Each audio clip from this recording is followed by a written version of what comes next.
이번 시간은 공1 문제 해결 능력에 대해서 배워보도록 하겠습니다. 우리가 문제 해결이라고 했을 때는 크게 두 가지로 나눠볼 수가 있는데, 발생한 문제인가, 그리고 앞으로 발생될 문제인가, 이 두 가지로 크게 대별될 수 있어요. 그래서 발생을 했다면 무엇이 문제인가를 찾게 되는 것이고, 발생이 될 예정이다 라고 하면 준비를 하게 되겠지요. 이러한 부분들이 발생을 한 현재 시점이든 앞으로 미래의 문제가 발생이 되었든 기본적인 사고는 분석을 하는 것이고, 왜 됐는지에 대한 이유, 원인이라는 것들을 찾게 되는 겁니다.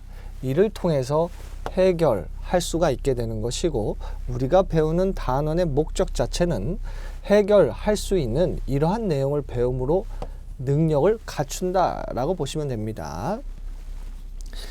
01 문제 해결 능력의 첫 번째가 문제인데, 동그라미 1번 문제와 문제점의 의미입니다.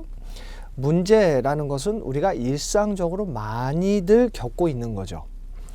배가 고프다 하는 것 또한 문제입니다.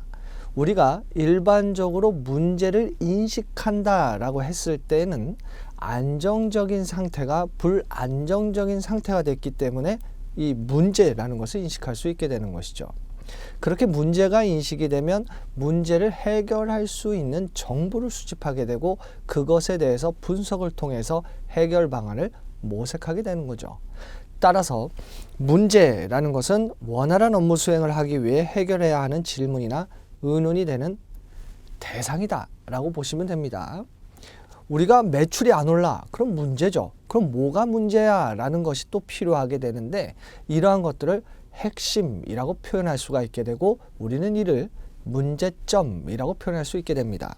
따라서 동그라미 니은 문제의 근본 원인이 되는 사항으로 문제 해결에 필요한 열쇠인 핵심 사항이 되는 것이죠. 문제가 발생하면 무엇이 문제인지를 명확하게 알 수 있다라고 하면 문제와 문제점의 파악이라고 구분하시면 됩니다.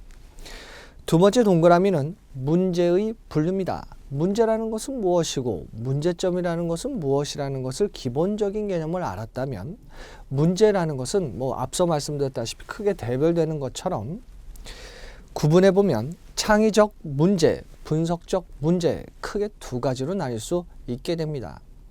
창의라는 것은 명확하지 않다라는 것이고, 분석적 측면의 문제다라는 것은 명확하다는 것이죠. 상대적인 표현이에요. 그래서 창의적인 문제의 문제 제시 방법은 현재 문제가 없더라도 보다 나은 방법을 찾기 위한 문제 탐구로, 문제 자체가 명확하지 않다라는 것에 상대적으로 분석적 문제는 현재의 문제점이나 미래의 문제로 예견될 것에 대한 문제 탐구로, 문제 자체가 명확하다라고 구분하시면 됩니다. 우리가 명확하니까 분석을 하는 거지, 명확하지 않으면 그 자체의 분석이 모호해지게 되죠. 따라서 분석이라는 단어 자체가 명확이라는 것들을 기본으로 하고 있다고 생각하시면 되고요. 창의적인 문제의 해결 방법은 창의력에 의한 많은 아이디어의 작성을 통해서 해결해 나가는 방법을 찾게 됩니다. 여러분들께서 익히 알고 계신 토의 방법 중 하나가 브레인스토밍이라는 게 있죠.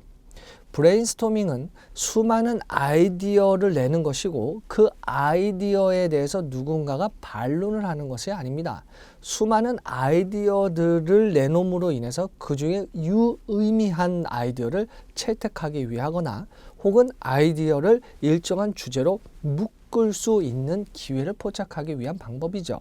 마찬가지로 창의적 문제 또한 창의력에 의한 많은 아이디어 작성을 통해서 그렇게 모호하다라는 부분들을 모호하지 않게끔 하는 해결 방법을 모색하게 됩니다. 분석적 문제는 현재 문제, 미래 문제, 명확성이라는 것을 전제하고 있기 때문에 해결 방법은 분석을 한다든지, 혹은 논리적인 방법, 우리가 흔히 이야기하는 연역법처럼 A는 B고 B는 C면 A는 C다와 같은 방법을 하거나, 혹은 귀납, 누구는 A는 뭐고 B는 뭐고 C는 뭐고 해서 N 뭐 표본 같은 경우에는 이제 30명 정도 있으면 이제 표본의 의미가 있다라고 하는데, 그렇게 조사를 해서 결국 이렇게 된다라는 것이 귀납이죠. 이러한 귀납과 같은 논리적 방법을 통해서 해결한다라고 보시면 됩니다. 창의적 문제는 해답의 수라는 측면들이 모호하다라는 것이기 때문에 많아요. 답 가운데 보다 나은 것을 선택하기 위한 결정을 하게 되죠. 우리가 흔히 인생엔 정답이 없다라고 하는데, 여러분들도 뭐 당연합니다만 가장 나은 삶을 살기 위한 선택을 하시게 되잖아요. 정답이 모호하다. 그 중에 가장 해결이 보다 더 가치가 있는 것을 선택하는구나 라고 생각하신다면 창의적 문제죠. 분석적 문제는 답의 수가 적고 한정되어 있습니다. 여러분들께서 그동안 학창시절에서 배웠던 내용은 무엇이 아닌 것은, 무엇이 옳은 것은, 무엇이 답인가 라는 것처럼 명확하게 선택을 하도록 되어 있었어요. 그렇게 되면 이제 대학에 가셔서 그 대학에서 이제 창의적인 부분들, 논하는 부분들, 토론에 대한 체계적인 부분들을 학습하시게 되고, 보다 더 풍부한 지식을 실무적인 또 생활적인 부분들에 응용하실 수 있게 되는 것이죠. 그러한 전제 내에 분석이라는 것은 답의 수가 적고 한정되어 있다라고 보시면 되고요. 창의적인 문제는 주요 특징이 주관적이고 직관적이고 감각, 정성, 개별, 특수성이라는 것이 전제가 되어져서 앞에서 말씀드렸던 모호라는 특성적 요인들을 갖추게 되는 것이고, 분석은 그 상대적인 표현이 되겠죠. 주관적이 창의라면 분석은 객관적이 되겠죠. 창의가 직관이라면 분석은 논리, 창의가 감각적이라고 한다면 분석은 이성적, 정량적, 일반적, 공통성이라는 것들이 특징 요인으로 가져올 수 있게 되는 겁니다.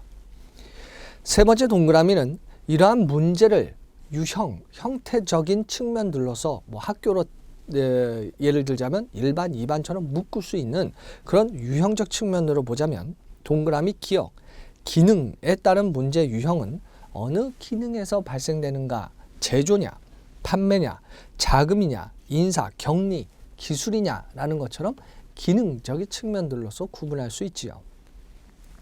동그라미 니은 해결 방법에 따른 문제 유형으로는 앞서 우리가 살펴보았던 논리적인 측면들의 문제인가 아니면 창의적인 측면들의 문제인가로 구분할 수 있게 되고요.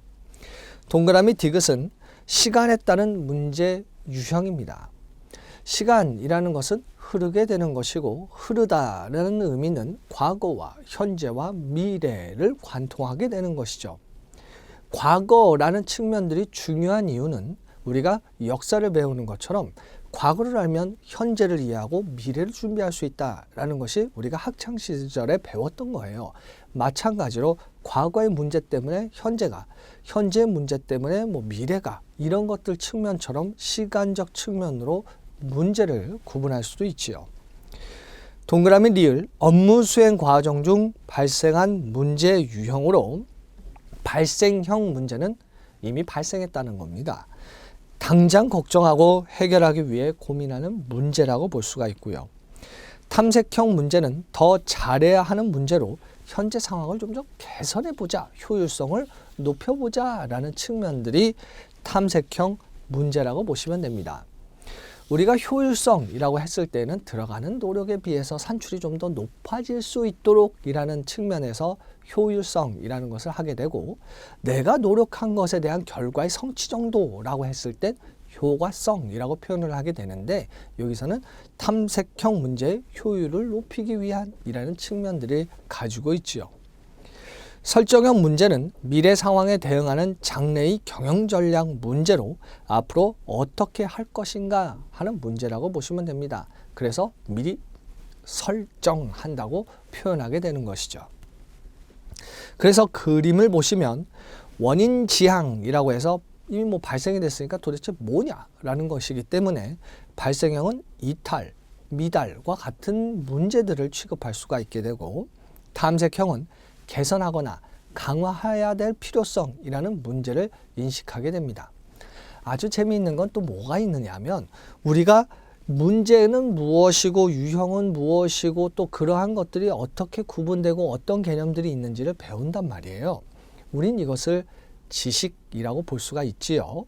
그런데 우리가 이러한 지식을 응용하지 못한다면 문제를 푸는 것에는 무리가 따르게 돼요. 그런데 지식과 응용이라는 것이 상반된 개념이 아니죠. 여러분들 많이 보셨던 게 바로 이 목표가 될 겁니다. 여러분들도 학습 목표가 있고 인생의 목표가 있고 장단기 목표들이 다 있으시겠죠. 이러한 목표를 달성하기 위해서 기본적으로는 뭘 합니까? 분석을 하게 되잖아요. 분석하고 전략을 수립할 수 있게 됩니다. 뭐 예를 들어 어떤 학습 목표를 설정을 했다라고 했을 때 그 학습 목표를 달성하기 위해 내가 필요한 것이 A와 B와 C가 필요하다라고 했고 그 A와 B와 C가 각각의 시기적인 측면들이 서로 상이하게 다르다라고 하고 내가 투자할 수 있는 뭐 기업 입장에서는 뭐 자금, 시간, 인력이 되겠습니다만 시간이다라고 하게 되면 이것을 고려해서 배분할 수 있는 장기적인 전략, 학습 계획을 수립하시게 되겠죠. 이 전략에 따라서 이행하시게 될 겁니다. 마찬가지로 기업의 목표도 마찬가지예요. 예를 들어서 기업이 우리는 왜 고가 항공사냐? 우리는 상대적으로 저가로 가자를 목표로 했어요. 그럼 기업은 이렇게 달라지겠죠. 먼저 우리가 도시 내에 주차한다. 그럼 주차장의 주차료가 비싸요. 주차비가 나가죠. 상당히 높아요. 그럼 우리는 어떻게 해요? 외곽으로 나가면 저렴하다는 걸 알아요. 그래서 항공기가 외곽 쪽에 그렇게 뭐 출퇴근을 위해서라도 뭐 외곽 쪽에 두자. 그러면 상대적으로 공항을 이용하는 이용료가 낮아지게 돼요. 그리고 또한 내가 가격을 낮춰야겠다라고 하게 되면 오프라인, 그러니까 대리점 같은 것들을 출점을 하게 되면 비용이 나가잖아요. 온라인으로 합시다. 온라인으로만 하면 비용이 또 낮아져요. 서비스를 제공하는 분들이 공항에 오게 되면 이제 뭐 짐을 운반해 주신다든지 혹은 뭐 기내 내에서 서비스를 하는데 그런 거 하지 말자. 그러면 셀프로 가서 알아서 또 다른 지역으로 가는, 그렇게 되면 비용은 점차 낮아지게 되죠. 목표를 달성하기 위해 조직의 구조와 조직이 나아가는 방향 그리고 체계라는 것들이 이에 맞춰 달라지게 되는 겁니다. 마찬가지로 목표라는 것을 우리가 여기서 지식이라는 것을 문제는 뭐다, 문제점은 뭐다 그러고 넘어가는 것이 아니라 우리가 앞으로 나오는 응용되어지는 현실적인 문제에 있어서 문제점은 뭐고 또 문제에서 물어보는 문제가 뭔지를 파악하는 것이 중요하다는 것이죠. 그때 이 지식이라는 건 그러한 결정을 하는 데 있어서 도움을 주는 내용이 되죠. 그래서 목표지향적 측면의 설정형은 개발이다, 달성이다와 관련된 문제라고 보시면 되겠죠. 두 번째 가로는 문제 해결입니다. 문제라는 건 무엇이다 라는 걸 알았으면 해결이라는 것들을 찾아야 되겠죠. 예를 들어서 이런 거예요. 나는 수출하는 사람이야. 나는 수입하는 사람이야. 그럼 문제는 뭘까요? 다른 다양한 문제가 있겠지만 이런 경우가 될 수 있겠죠. 환율. 굉장히 이 수출 수입업자에게서는 무서운 거예요. 1달러에 1,000원이 됐었던 것이 1달러에 500원이 됐다라고 하면 1,000원 있으면 2달러 받을 수 있게 된다는 거죠. 이 이야기는 뭐예요? 이렇게 픽스가 되면, 고정이 되면 상관이 없는데 가격이 떨어졌을 때가 문제가 되죠. 500원이 2달러다라고 하게 되면 수입하는 사람 입장에서는 돈을 받는단 말이에요. 달러로 받겠죠. 왜냐하면 기준 통화라는 것이 있어서 거래를 하는데 국제적으로 야, 이 돈은 어느 나라도 쓸 수 있어 라고 하게 되면 달러를 쓴단 말이에요. 그러면 내가 돈을 받는데 달러로 받아와서 이것을 현금으로 바꾸게 되면 2분의 1로 뚝 떨어진다는 거예요. 원화로 바꾸게 되면 우리는 원을 쓰잖아요. 화폐의 가치가 원화이기 때문에 이 2배의 가치, 2분의 1의 가치로 떨어지게 돼요. 반면에 내가 돈이라는 것들을 줘야 되는 입장에서 달러로 줘야 되겠죠. 그래서 수입하는 입장에 있어서는 더 이 2배 정도의 효과로 돈을 더 낼 수가 있게 되는 거예요. 훨씬 더 이득이 되겠죠. 서로 위험이라는 것을 갖고 있는 것이 환율이 돼요. 이에 따라서 우리가 일반적으로 거래를 한다라고 했을 때 기업 간에 사전에 계약을 합니다. 달러를 이렇게 하자. 뭐 한 달이 지나도 환율의 급등락을 하기 때문에 너와 내가 리스크, 손실 위험이 있지 않느냐, 뭐 데인저가 아니고, 그래서 리스크가 있지 않느냐라고 해서 기업 간에 선도 거래를 할 수도 있겠지요. 거래소를 하면 선물 거래입니다만 기업 간의 거래는 선도라고 할 수가 있기 때문에 선도 거래를 통해서 상호 간에 발생될 수 있는 불확실성을 감소시킬 수 있게 될 겁니다.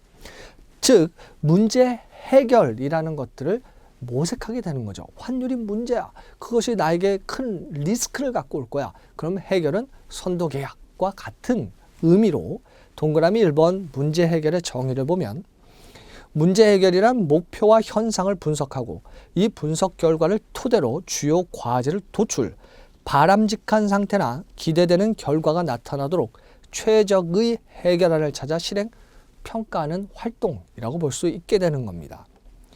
두 번째 동그라미는 그렇다면 문제 해결을 한다라고 했을 때 기본적인 필요 요소가 있을 수밖에 없겠죠. 가장 기본적인 것은 지금 여러분들께서 교육을 받으시는 것처럼 체계적인 교육 훈련이 필요합니다. 그 다음 니은 문제 해결 방법에 대한 다양한 지식이 있어야 되는 것이죠. 뭐 예를 들어서 우리가 리스크가 나왔으니까 손실 위험이 있다라고 했을 때 여러 가지 리스크 중에 기업의 평판이라는 리스크가 있습니다. 그 평판 리스크는 어떠한 잘못이라는 것이 발생이 됐을 때 그것이 법적인 측면이 아닌 윤리적인 측면이라고 하더라도 기업의 부정적 결과를 갖고 온다라고 하게 되면 그럼 내가 비윤리적인 행위를 통해서 지탄을 받는다. 그럼 어떻게 사과를 해야 되는가? 그럼 논문들을 보겠죠. 그랬더니 뭐 베이비 페이스, 즉 동안이라는 측면들로서 오너가 뭐 실제 실험 결과입니다만 상대적으로 조금 젊어 보이면 그 효과가 사과의 진전성이라든지 그 효과가 상대적으로 조금 높더라라는 결과가 있었어요. 그래서 그런 것처럼 알고 있으면 해결에 대한 내용을 제시할 수 있게 되죠. 니은 문제 해결 방법에 대한 다양한 지식, 이것이 필요하게 됩니다. 디귿 문제 관련 지식에 대한 가용성. 알고 있는 것과 알고 있는 것의 응용은 상당한 차이가 있죠. 뭐 예를 들어서 이런 겁니다. 여러분들께서 삼국지에 보면 삼고초려라는 것이 있어요. 유비가 제갈공명에게 3번 찾아가서 기어이 이제 모셨다라는 의미로서 정성을 들이면 된다라는 것을 우리는 익히 또 여러분들 읽어보셨기 때문에 알고 계시겠죠. 그런데 그러한 것이 우리의 실생활에 그대로 받아들여질 것인가 라는 측면들에 있어서는 다른 시각도 가질 수 있어요. 뭐 이것이 정답은 아닙니다만 우리 유비, 관우, 장비 서로 간에 형제의 의를 맺었죠. 그런데 전장에서 그렇게 수행을 했던 같이 죽음을 넘나들었던 관우와 장비 이 상위에 참모로 제갈공명을 두겠다라고 하게 되면 자기들보다 나이도 어리고 실제로 전쟁 경험도 없는데 인정을 해주겠는가라고 생각해 볼 수 있잖아요. 그렇게 되면 유비는 다른 사람이 가도 되지만 기꺼이 이 친구들 데리고 가서 3번 찾아가죠. 1번 갔다가 2번 갔다가 3번 갔다가 상황을 만드는구나 라고 생각할 수 있다는 거예요. 즉 우리가 무언가 외부의 인사를 들여올 때 우리가 스카우트 한다고 그러죠. 그럴 때는 그 스카웃의 정당성이라는 것을 확보하기 위해 상황이라는 것도 만들 수 있겠구나라고 또 준비할 수도 있는 거죠. 가용할 수도 있는 거예요. 물론 이제 앞서 말씀드렸다시피 이제 정답은 아닙니다만. 그래서 디귿 문제 관련 지식에 대한 가용성이라는 측면들도 필요하고 리을. 문제 해결자의 도전의식과 끈기라는 것도 필요하죠. 우리 항공기가 사고가 난다라고 하게 되면 무엇 때문에 사고가 났는가를 분석하게 되는데 이때는 조사의 방향을 가지기 위해서 가설이라는 걸 설정합니다. 그래야지 조사를 무분별하게 하지 않고 집중해서 신속하게 체계적으로 치룰 수 있기 때문에 비행기가 사고가 났다라고 하면 무엇 때문에 사고가 났을 것이다 라고 조사의 방향을 갖고 그 부분들에 대해 면밀히 조사를 해 나가게 되죠. 그렇게 해서 1년, 2년이 걸리는 이유가 나사 하나가 풀려서 비행기는 그만큼 이제 위험한 동체를 갖고 있기 때문에 작은 것 하나에 큰 사고가 일어날 수 있잖아요. 그래서 나사 하나 때문에 이런 것을 밝혀내기 위해서 상당한 기간이 소요가 돼요. 그래서 문제 해결자의 도전의식과 끈기라는 것이 필요하죠. 미음, 문제에 대한 체계적인 접근 당연히 필요합니다. 동그라미 3번, 문제 해결 시 필요한 사고입니다. 문제가 발생이 된다라고 했을 때 사고라는 것을 하게 되는데 이것의 사고라는 것을 항공사가 나왔으니까 이렇게 예를 들어보죠. 항공사가 여러분들이 한번 생각을 해보세요. 어느 항공사가 우리나라 대표할 만한가? 어느 항공사를 난 이용한다 그러면 어느 항공사를 이용할까? 한번 생각을 해보시면 그 항공사를 A 항공사라고 가정해 보겠습니다. A 항공사의 경쟁 상대는 누구예요? 라고 한다면 다양한 생각들을 가지실 수 있을 텐데 A 항공사의 경쟁사는 다른 항공사들 아니겠는가 라고 할 수는 있겠습니다만 이러면 문제의 본질을 잃어버릴 수 있죠. 물론 여러분들은 다르게 생각하셨겠습니다만 A 항공사 같은 경우에는 과거에는 여행객도 있었지만 글로벌 기업들 해외 출장 갈 때 항공기를 이용했어요. 그런데 전자회사에서 전자 상태에서의 회의가 가능한 시스템을 개발했어요. 더 이상 이 이동이라는 것을 안 해도 현재 위치에서 가상의 공간에서 회의가 실시간으로 이루어지는 그런 상황이 됐죠. 그렇게 되면 해당 내용에 있어서의 목표라는 것이 갖춰질 수가 없게 되는 거예요. 기업에 가서 우리 항공사가 좋습니다. 이런 마케팅이라는 영향력도 줄어들 수밖에 없게 되겠죠. 이에 따라 항공사는 목표를 수정하게 돼서 사람은 일을 한다. 일을 하니까 쉬고 싶다. 쉴 수 있으려면 일해서 돈을 벌어야 된다. 이러한 개념들을 가지고 목표를 또 수정해서 그 목표에 맞는 전략, 또 이행, 피드백 같은 것들을 하게 되는 것이죠. 즉 문제 해결 시 필요한 사고라는 것은 내가 배웠던 이러한 지식의 응용력과 가용력을 충분히 갖출 수 있도록 하기 위한 것, 이런 것이 필요한 사고죠. 이에 따라 전략적인 사고, 분석적인 사고, 발상의 전환 같은 것들이 필요하고 이에 따라 내 외부 자원의 효율적인 활용도 중요하죠. 내가 어떤 기업의 오너다라고 했을 때에는 그 오너의 자리에 앉기 위해서 기업의 생태를 분명히 알고 있어야 되겠죠. 기술력을 요하는 기업 같은 경우에 오너가 그 기술력에 대해서 잘 모르게 된다면 잘못된 의사결정을 할 수도 있다는 겁니다.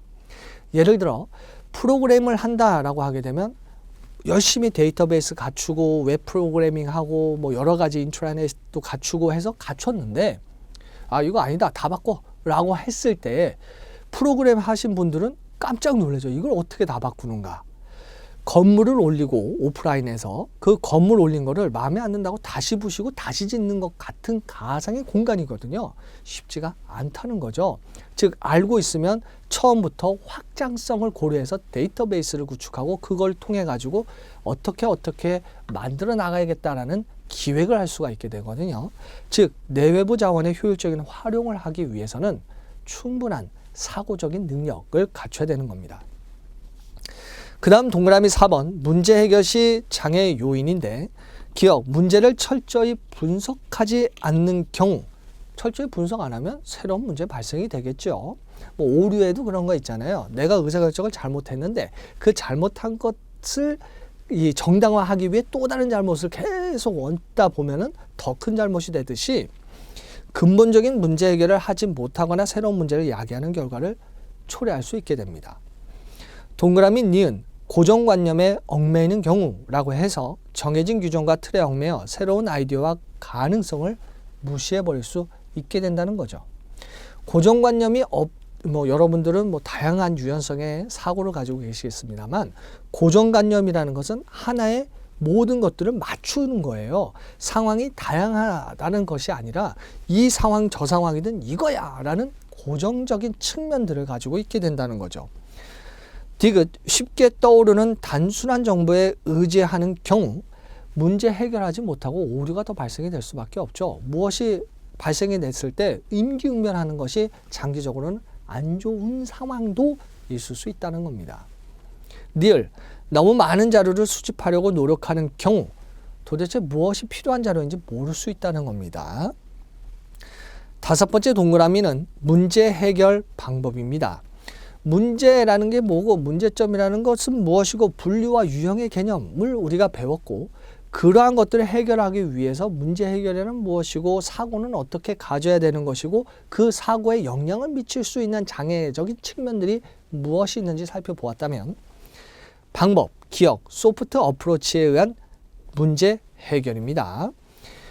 소프트 어프로치라고 하게 되면 접근을 하는 거죠. 아주 그냥 원활하게 접근을 한다는 이야기인데 제3자가 있어요.